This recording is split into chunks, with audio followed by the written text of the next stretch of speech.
Van Gogh very earlier had used fragments of the 5th century to build a catacomb of St. Nicolaus just in the periphery.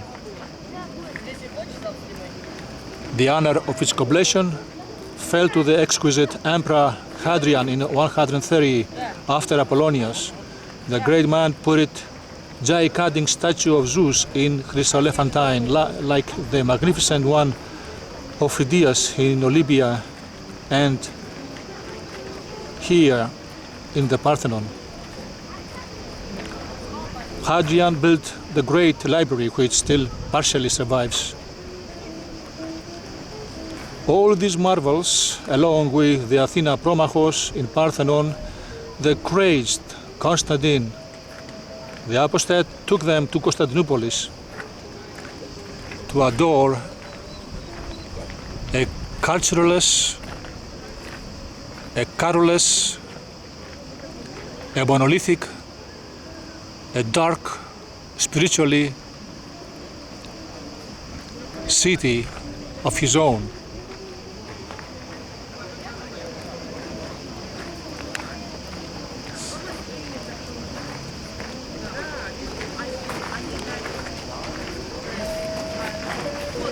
In June 29, 2009, NASA assigned the new Hellenic composer, the new Hellenic Wagnerian composer Evangelos Papathanasiou to compose music like Stravinsky's Apollo Musagetis to hail NASA's history in aerospace and aeronautics adventures. Papathanasiou composed the dynamic, the mythological Wagnerian Mythodia, a haunted music, cosmic music which transcended cosmic spheres like the music of Pythagoras. It took place between the columns of the Olympion with an English orchestra and choruses, fortunately, which was transmitted around the globe.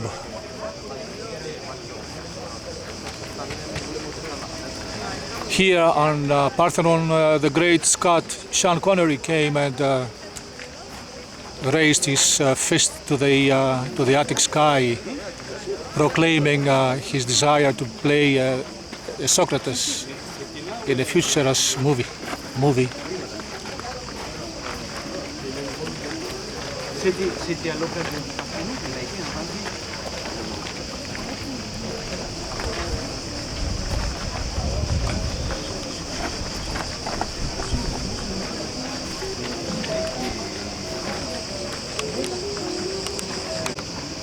Just close by, a big group now, he's reciting about the area. But we have to continue with that thing you can see over there. This is the Acropolis Museum, they call it euphemistically. It's not the Acropolis Museum, it's a monster museum.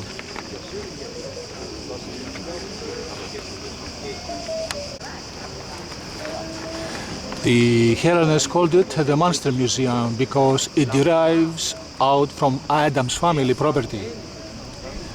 They want it to be demolished because it represents opportunism, arrogance, megalomania. The British called it, quote, a matchbox, a cold square structure. Yeah, actually this is a camp, like a camp, German camps in the Second World War, who kept captives in prison. The same thing happens here. They grabbed pieces of Hellenic art, destroyed it, and brought it up here for world passerella to see and reap money, revenues. They destroyed this area which on the base of this monster thing is lays valuable witnesses of Hellenic buildings.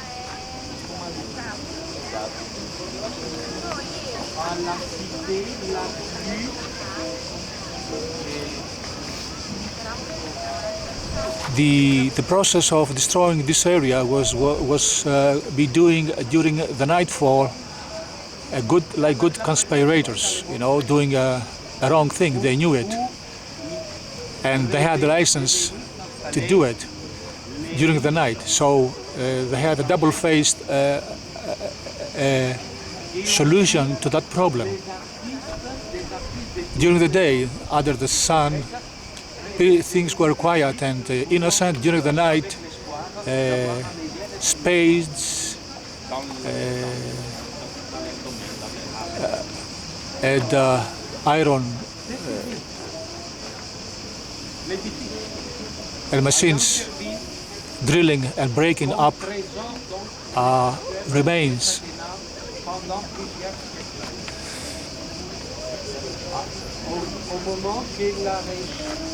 Look up the DVD destruction in Acropolis. You'll see all these terrible things that happened.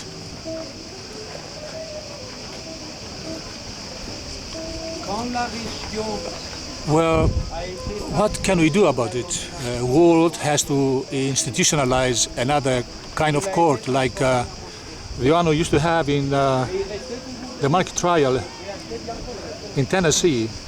Let us have another one here in the Balkans for the Van Gogh cultural criminals.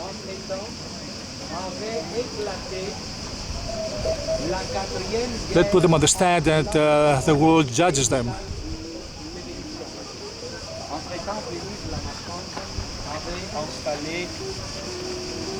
Many dignitaries want the return of the Hellenic art to this museum.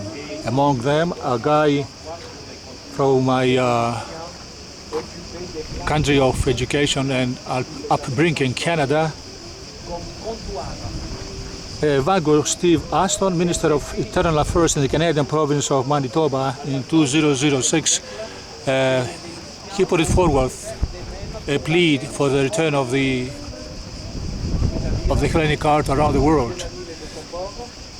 He should have asked why those Hellenic art still exists today. They exist because they were found a place, a home, around private collectors, warm houses, and excellent surroundings of the world museums. Those museums, they have become a living school for education. School children visit them, like the British Museum, like at the Louvre and everywhere else, like Paul Getty's, and they learn from it. But in this country, only 2% of the school children are visiting this place, and they don't know anything about Hellenism.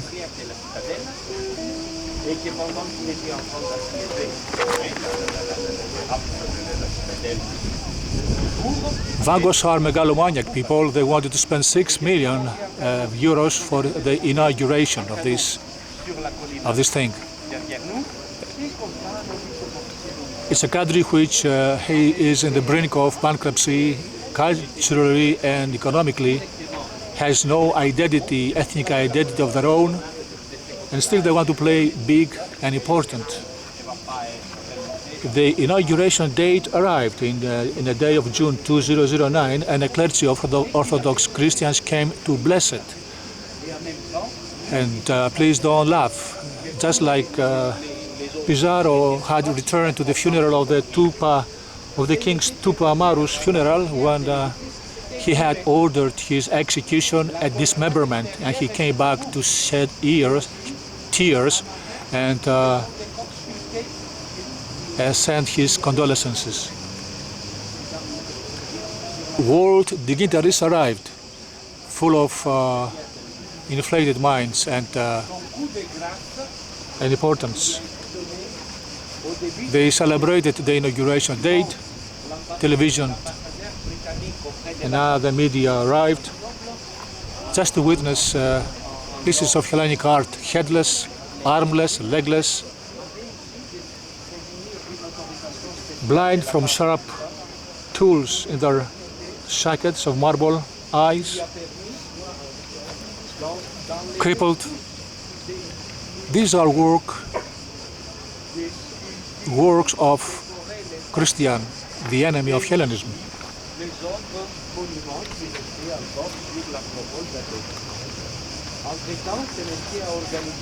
How can we dictate world care about Hellenism? The big and very important organization of World Heritage, UNESCO, is nothing more than a big fat stooge, has no importance, plays no practical role, just stands there.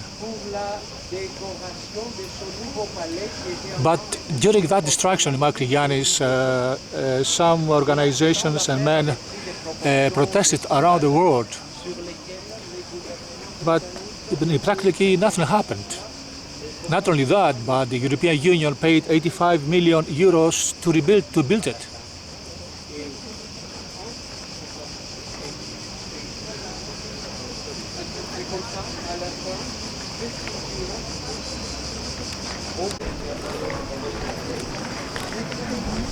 What is it that makes the band go tick and survive?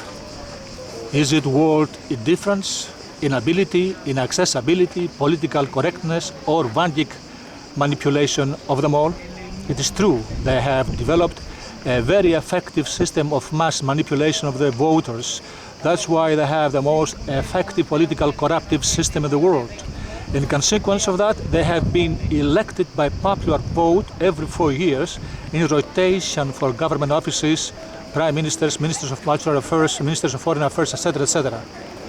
Just recently, in July of 2009, a former Minister of Cultural Affairs gave an interview boasting of his contribution to the final stages of its completion, while in the daily parliamentary proceedings, the government party and the opposition party are feuding between themselves. Who or which was the protagonist in all of this scheme? True, who was? It was both of them, and even more, all of the parties, small and large, people and the parties. It would be unethical, the world museums being forced to return their precious Hellenic art. If they respect it, and if they respect this civilization which created it, then they should put up their justifiable arguments against it. And proofs of it is abundant. In the website of the United Cities of Hellas, you can find all what you need. In retrospect, bearing this in mind, Parthenon one day might be converted into a spectacular museum, since only that kind is left to become, if we let it on the treacherous hands of these people. And remember, it only takes a perverted mind in authority to do it with the blessings of the voters, just like the ones which passed before our history pages. Recently, a group of dodecathists or idolatress, to speak with the Christian tongue, protested outside the gates of this monster museum because Hellenes wanted to be demolished. It has no Hellenic value. It only stands there for the purpose which we have decided. Its future is in doubt.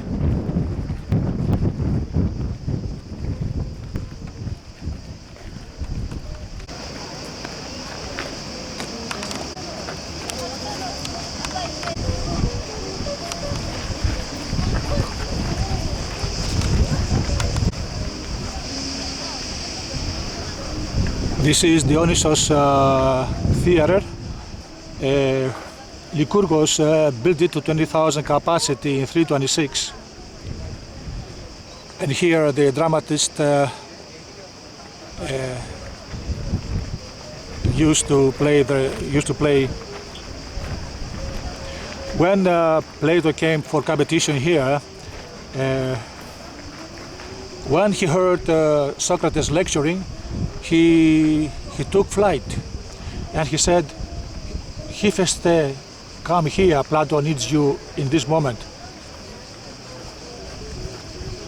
Hephaestus promol ode, Platon ni ti sio hatizi.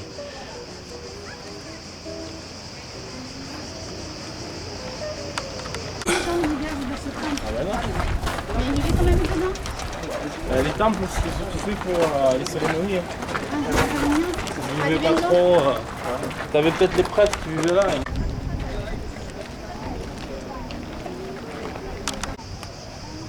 This is the Odeon of Herodes Atticus, built in honor of his wife Regilla. It has a 6,000 capacity.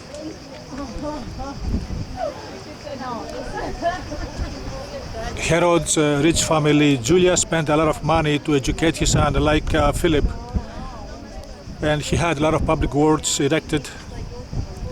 His son became a distinguished man of letters and patron. He held consulship at Rome. He retired in Athens and continued his father's projects in Troy, Delphi, Corinth, and Athens. The Orthodox Christians in the time of the emperors used the Odeon for factory for Tyrian purple.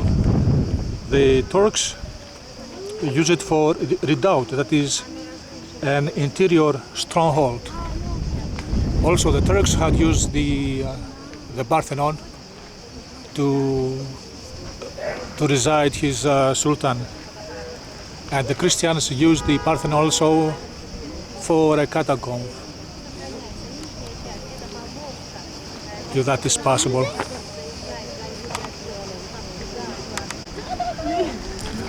This is the Hill of the Muses.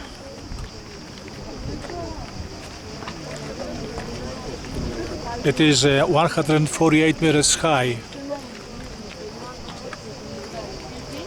Its name derives from Museos, a discipline of Orpheus, which he might have had a shrine up there. In 294, Demetrios Poliorkitis built here a fort to command the Piraeus road. In 1687, Morosini from there bombarded Parthenon, and as we saw, the eastern side collapsed. On the summit stands the monument of Philopapos of Pandelic marble, built by the Athenians in 116 in honor of the C. Julius Antiochos Philopapos, grandson of the great Antiochos IV Epiphanes, last king of Commagene in northern Syria. He was a prince distinguished both as an Athenian citizen and Roman consul in 109.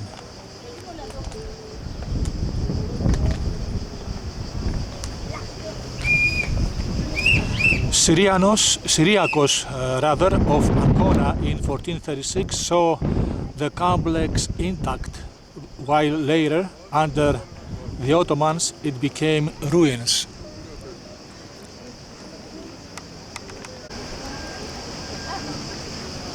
We see just a sprawling city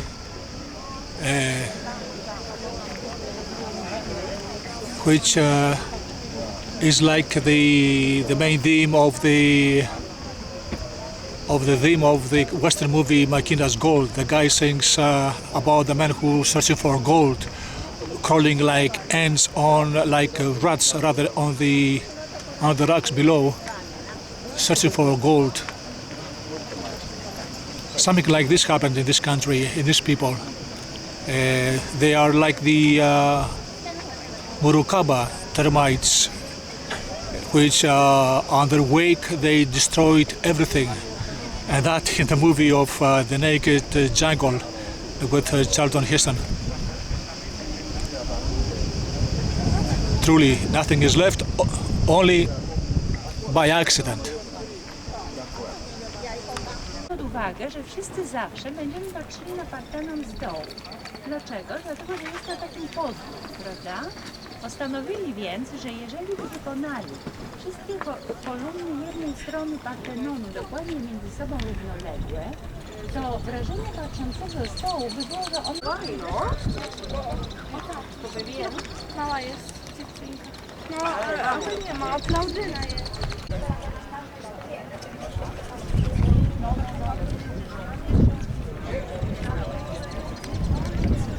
W każdej świątyni trzymać.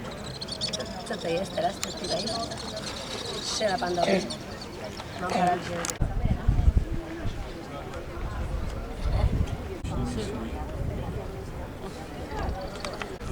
Jsme si říkali, že tady také vznikla v Aténách demokracie.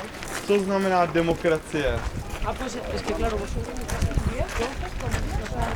Přesně tak.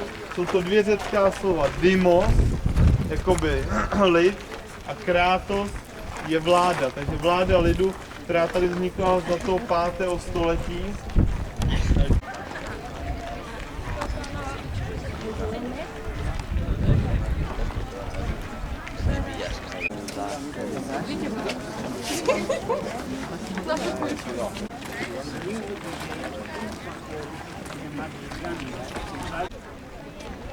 Dobre, jak wiesz, jakiś Poseidon albo... Where are you from? Poland. From? Poland. Poland.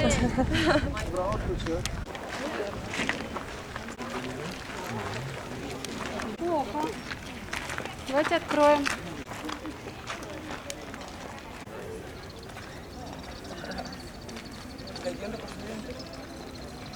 No sé si reconstruirlo, pero ves, están preparando.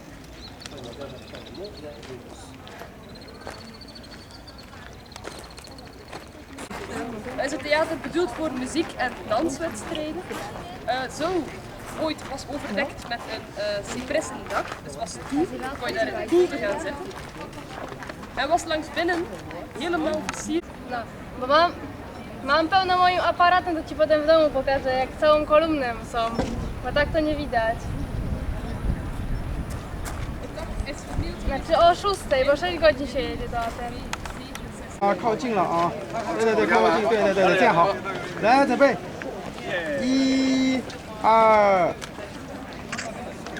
好，哎呀，特别好。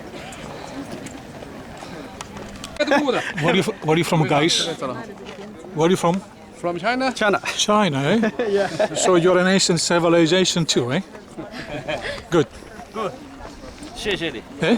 Say that in Chinese. 谢谢你，谢谢你。谢谢你，就是 means thank you。 Thank you. Oh, yeah. 谢谢你。 Sincerely. Thank you very much, guys. Enjoy yourselves. 你好 ，How are you？ How are you? 你好， Yahoo. 你好， Yahoo. 你好，哎。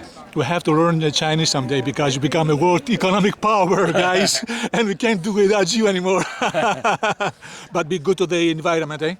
Okay? 谢谢你，谢谢你. Thank you. 再见，拜拜。 Bye bye.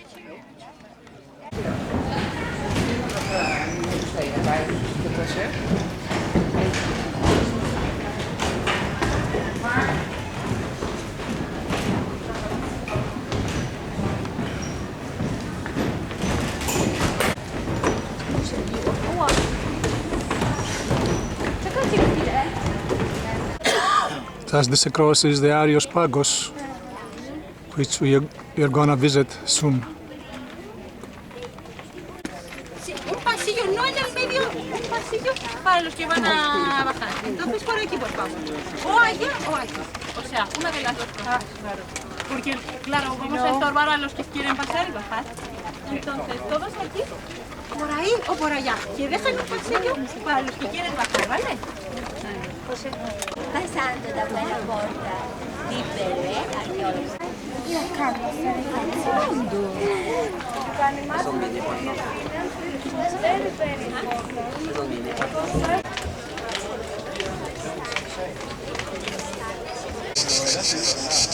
We have to hurry up though because the employees of the Acropolis are public employees.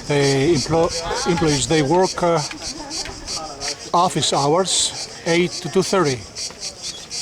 They have a strong working syndicate and laws, which is a priority to them than to anybody else. They don't care if any nation of the world comes over here to visit a place which is common heritage, Hellenism. They don't care that any tongue on earth is spoken over here. They don't care the trials and tribulations, people poor or rich come and go to visit this place. One geek